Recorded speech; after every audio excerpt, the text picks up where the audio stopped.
এক্সেলের এই 7টি tips and tricks আপনার 2025 সালে প্রচুর কাজে লাগতে পারে এবং সঙ্গে পেয়ে যাবেন একটি বোনাস ট্রিকও। তাই জন্য গাইস, ভিডিওটি মিস না করে এবং স্কিপ না করে অবশ্যই পুরো দেখুন। তাহলে কেবি কমটেক চ্যানেলে আপনাদের সকলকে জানাই স্বাগত। এক্সেলে যদি খুব তাড়াতাড়ি একটি ফাইলের মধ্যে অবস্থিত একটি শীটকে আরেকটি ফাইলে আমাদের কপি করতে হয়, তাহলে সেটি আমরা খুব তাড়াতাড়ি কিভাবে করতে পারি। মনে করা যাক এই ফাইলে একটি প্রোডাক্ট নামক শীট আছে, সেটিকে আমি পাশের ফাইলে নিয়ে যাব।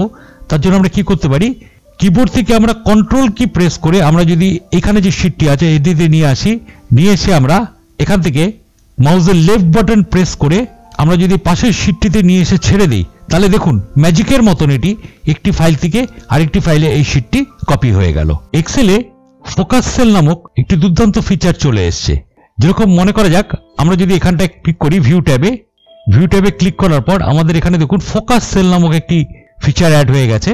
যদি আমরা এখানটায় ক্লিক করি, তাহলে আমার যদি এখন বর্তমানে অ্যাক্টিভ সেল এটি থাকে, আমি যদি এখানে ফোকাস সেলে ক্লিক করি, তাহলে দেখুন কি সুন্দরভাবে এখানে যে সেলটি অ্যাক্টিভ আছে তার কলাম এবং রো সম্পূর্ণ সিলেক্ট হয়ে যাচ্ছে। আমি যখনই যেখানে ক্লিক করব দেখুন অটোমেটিক সেখানে সিলেক্ট হয়ে যাচ্ছে এবং কালারিং করে দেখিয়ে দিচ্ছে। আগে এই জিনিসগুলো আমাদের ম্যাক্রো বা কন্ডিশনাল ফরম্যাটিং এর মাধ্যম দিয়ে করতে হতো, বাট এক্সেল 365 অর্থাৎ নিউ এক্সেল সেটিতে এই ফিচারটি খুব সুন্দরভাবে অ্যাড হয়েছে, যেটার মাধ্যম দিয়ে আমরা যে কোনো সেলকে এইভাবে আমরা ফোকাস করে নিতে পারি।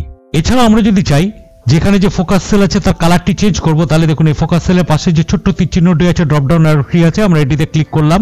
এখানে ফোকাস সেল কালার আমি যদি এরকম কালার দিয়ে দিই, তাহলে দেখুন এই কালারে সেলটি ফোকাস হয়ে যাচ্ছে। আমি যদি এরকম কালার দিয়ে দিই, তাহলে দেখুন এই কালারে সেলটি ফোকাস হয়ে যাচ্ছে। আর যদি আপনি এটাকে ডিঅ্যাক্টিভেট করতে চান, তাহলে জাস্ট আবার এই ফোকাস সেলে ক্লিক করলে এটি ডিঅ্যাক্টিভেট হয়ে যাবে। আরেকটি সুবিধা হলো, যদি আপনি এটাকে বারবার ব্যবহার করতে চান, তাহলে এখানে ভিউ ট্যাবে এসে বারবার এখানে ক্লিক না করে আমরা জাস্ট এটাতে রাইট বাটন ক্লিক করলাম। এখানে দেখুন add to quick access toolbar এখানটা লেখা আছে, আমরা যদি এখানটা ক্লিক করে দিই, তাহলে দেখুন কুইক অ্যাক্সেস টুলবার এটি চলে এসেছে। তাহলে আমরা এখানে দাঁড়িয়েও যে কোনো জায়গাতে বা যে কোনো ট্যাবে দাঁড়িয়ে আমরা যদি এটাতে ক্লিক করি, তাহলে এটি ডিঅ্যাক্টিভেট হয়ে যাচ্ছে, আবার এটিতে ক্লিক করলে এটি অ্যাক্টিভেট হয়ে যাচ্ছে। তার জন্য আমাকে আর ভিউ ট্যাবে যেতে হচ্ছে না। পিভট টেবিলের মাধ্যম দিয়ে রিপোর্ট জেনারেট করা এবং ডেটা সামারাইজ করা, এটা তো আপনাদের মোটামুটি সবাই জানেন। যদি আপনারা না জেনে থাকেন, তাহলে পিভট টেবিলের ওপর আমাদের কিছু ভিডিও করা আছে, ডিসক্রিপশন বক্সে আমি তার লিঙ্ক দিয়ে দেবো। সেই লিঙ্কে আপনারা ক্লিক করে সেই ভিডিওটি দেখে নিতে পারেন। তাহলে পিভট টেবিল সম্বন্ধে আপনাদের সম্পূর্ণ একটি ধারণা তৈরি হয়ে যাবে। এবার এখানে আমি যেটা বোঝাতে চলেছি যে পিভট টেবিলের যে ডেটাটি আছে সেই ডেটাটির মধ্যে আমরা যদি কোনো চেঞ্জ করি, তাহলে পিভট টেবিলকে রিফ্রেশ করতে হয়। অটোমেটিক সেটি সেট হয়ে যায় না, যেটা আমি চেঞ্জ করলাম সেই চেঞ্জটি আমরা পিভট টেবিলে দেখতে পাই না। তার জন্য আমার পিভট টেবিল যেটি আছে সেটিকে আমাকে রিফ্রেশ করতে হবে। যেমন ধরুন এখানে যে নর্থের ডেটাটি আছে, নর্থের ডেটাটি এখানটা দেখাচ্ছে দেখুন 36। আমরা যদি এখানে ডেটাতে কোনো চেঞ্জ করি, তাহলে কিন্তু অটোমেটিক এটা চেঞ্জ হবে না। যেরকম ধরুন আমি এখানটা নর্থ আছে, নর্থ এই জায়গাটা চেপে রেখে আমি মোটামুটি ধরুন সব কটাকেই আমি এখানে নর্থ করে দিলাম। তাহলে দেখুন এখানে যে আমি চেঞ্জটি করলাম, এখানে কিন্তু সেই 36ই রয়ে গেছে, এটা কিন্তু কোনো চেঞ্জ হয়নি। তার জন্য আমাদের কি করতে হবে, আমাদের এখানে পিভট টেবিল অ্যানালাইজ যে ট্যাবটি আছে সেটিতে ক্লিক করতে হবে। ক্লিক করে এখানে রিফ্রেশ যে বাটনটি আছে, এই রিফ্রেশে ক্লিক করলে এবার দেখুন পিভট টেবিলে যে নর্থের যে ব্যাপারটি আছে সেটি দেখুন এখানটায় 60 হয়ে গেছে, মানে সব কটা এখানে নর্থ যোগ করে 60 করে দিয়েছে। আমরা এটিকে আবার কন্ট্রোল জেড করে দিলাম, তাহলে আবার আগের জায়গায় চলে এলো। এবার দেখুন আমরা যখন এখানে চেঞ্জ করেছিলাম, তখন আমি যদি এটাকে আবার রিফ্রেশ করতে চাই, তার জন্য আমাকে যেতে হচ্ছে পিভট টেবিল অ্যানালাইজে, সেখানে গিয়ে আমাকে রিফ্রেশে ক্লিক করতে হচ্ছে। বাট একটা সহজ ট্রিক আছে। যেরকম ধরুন এখানে আমরা যে ডেটা ট্যাবটি আছে, আমরা যদি এখানটা ক্লিক করি, এখানে দেখুন রিফ্রেশ অল বলে একটি অপশন আছে। আমরা জাস্ট এটাতে মাউসের রাইট বাটন ক্লিক করলাম, করে এখানটা বলে দিলাম add to quick access toolbar, just এখানটা চলে এলো। এবার আমাদের আর কোনো কিছু করা দরকার নেই, জাস্ট আমরা এখান থেকে রিফ্রেশে ক্লিক করলাম, দেখুন অটোমেটিক যত পিভট টেবিল থাকবে তার ডেটাগুলো অটোমেটিক রিফ্রেশ হয়ে যাচ্ছে। আমি যখনই এখানে কোনো চেঞ্জ করব এবং এই বাটনটা ক্লিক করব, তাহলে এটি চেঞ্জ হচ্ছে। তার জন্য আমাকে কিন্তু এখানে পিভট টেবিল অ্যানালাইজে গিয়ে এখানে রিফ্রেশে গিয়ে আমাকে ক্লিক করতে হচ্ছে না। এক্সেলে যদি আমাদের লিস্ট বানাতে হয়, মনে করা যাক আমরা এখানে যে ডেটাগুলি আছে এই ডেটাগুলির উপর লিস্ট বানাবো এবং এই জায়গাতেই লিস্টটি তৈরি হয়ে যাবে। নর্মালি লিস্টের ক্ষেত্রে কি হয়, যে আমরা যে ডেটাগুলির উপর লিস্টটি বানাবো সেই ডেটাটি আমাদের অন্য জায়গায় থাকে, সেখান থেকে আমরা সেটিকে সিলেক্ট করে নিয়ে আমরা ড্রপ ডাউন লিস্ট একটা বানিয়ে ফেলতে পারি। বাট আমরা যদি চাই যে জায়গাতে আমার লিস্টটি আছে তারপর বেস করে আমি লিস্টটি বানাবো, তার জন্য আমরা চলে এলাম এখান থেকে ডেটা ট্যাবে এখান থেকে ডেটা ভ্যালিডেশন। এবার এখান থেকে আমাদের বলা আছে দেখুন অ্যালাউ এনি ভ্যালু, আমরা জাস্ট এখান থেকে করে দিলাম লিস্ট। এবং লিস্ট করার পর এখান থেকে যেটি আছে এইটিতে টিক চিহ্ন থাকতে হবে ইন সেল ড্রপ ডাউন, এটিতে যদি টিক তোলা থাকে তাহলে কাজটি হবে না। আমরা এটিতে ক্লিক করে রাখি দিলাম, করার পর এখানে সোর্সে এসে আমি আবার এই জায়গাটিকে সিলেক্ট করে দিলাম, যে জায়গাটির উপর ড্রপ ডাউন লিস্টটি তৈরি হবে বা যে ডেটাসগুলি নিয়ে, জাস্ট আমরা এখানে ওকে করে দিলাম। দেখুন ম্যাজিকের মতো এখানে ড্রপ ডাউন লিস্ট তৈরি হয়ে গেছে। দেখুন প্রত্যেকটা এখানে ম্যাজিকের মতো ড্রপ ডাউন লিস্ট তৈরি হয়ে গেছে। এবার আমরা যদি এখান থেকে ক্লিক করে কোনো একটিতে সিলেক্ট করি, দেখুন অটোমেটিক সেটি নিয়ে নিচ্ছে। এছাড়াও আমরা যদি এখানে নতুন কিছু প্রোডাক্ট নেম অ্যাড করি, মনে করা যাক আমি এখানটা লিখে দিলাম ABCD, লিখে আমি এন্টার দিয়ে দিলাম, তাহলে এবার দেখুন আমি যখনই এখানে পরেরটিতে ড্রপ ডাউন লিস্টে ক্লিক করবো, দেখুন ABCD এখানটা অ্যাড হয়ে গেছে এবং প্রত্যেকটিতে এখানে দেখুন এখানে নিচে ABCD অটোমেটিক অ্যাড হয়ে গেছে। তার জন্য কুইক যদি আমরা ডেটা এন্ট্রি করতে চাই, তাহলে এই ট্রিকটি আপনাদের খুবই কাজে লাগতে পারে।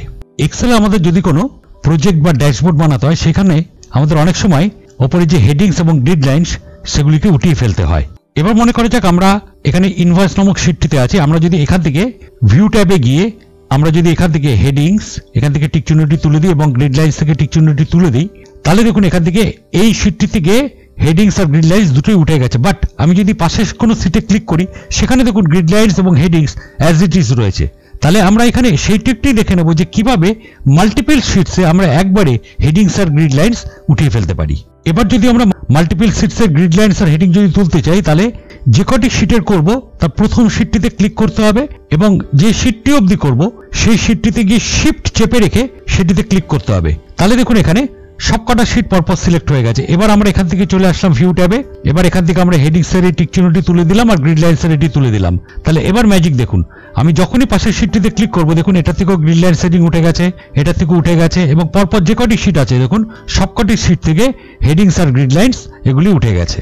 এবার দেখুন আমরা এখানে এই প্রোডাক্ট নামক শিটটিতে আছি, আমরা যদি এখানে শিটটিকে স্ক্রল করি, তাহলে দেখুন উপরে হেডিংসটি কিন্তু চলে যাচ্ছে, যে উপরে যে হেডিংটি দেওয়া আছে প্রোডাক্ট আইডি নেম এটি চলে যাচ্ছে। কিন্তু আমরা যদি চাই এই হেডিংটিকে ফ্রিজ করব, তার জন্য আমরা কি করতে হবে, এখানে জাস্ট এখানটা আমরা ভিউ ট্যাবে চলে গেলাম, ভিউ ট্যাবে গিয়ে এখানটা আমরা চলে আসলাম ফ্রিজ পেন্স, এখান থেকে বললাম ফ্রিজ টপ প্রো, এটিতে যদি ক্লিক করে দিই, এইবার যদি আমরা এখান থেকে স্ক্রল বাটন যদি আপ ডাউন করি, তাহলে দেখুন ওপরের যে রোটি আছে সেটি কিন্তু ফ্রিজ হয়ে গেছে, অর্থাৎ সেটি ফিক্সড হয়ে গেছে। আবার যদি এটিকে আনফ্রিজ করতে চাই, তাহলে আবার এখানে ফ্রিজ পেন্সে গেলাম, এখানে গিয়ে বলতে হবে আনফ্রিজ পেন্স, তাহলে এটি আবার আনফ্রিজ হয়ে যাবে, আবার আগের অবস্থায় চলে আসবে।